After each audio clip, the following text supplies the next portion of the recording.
প্রিয় দর্শক, আশা করি ভালো আছেন। চলছে রোপা আমন ধানের মৌসুম। এই মৌসুমে কৃষক ভাইরা যে সমস্ত পোকা নিয়ে সবচেয়ে বেশি চিন্তিত থাকে তার মধ্যে একটি পোকার নাম হচ্ছে বিপিএস, যেটাকে আমরা বলি বাদামি গাছফড়িং। কৃষক ভাইরা কারেন্ট পোকা বা কোথাও কোথাও গুনগুনি পোকা নামেও এটাকে চেনা হয়।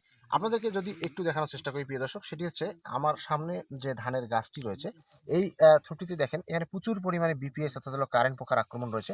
দেখতে ছোট ছোট এই পোকাগুলো অনেকটা বাদামি রঙের হয়, আর এই কারণে একে বাদামি গাছফড়িং বলা হয়ে থাকে। মূলত এই পোকার সাইজ 3 থেকে 5 মিলিমিটার পর্যন্ত লম্বা হয়ে থাকে।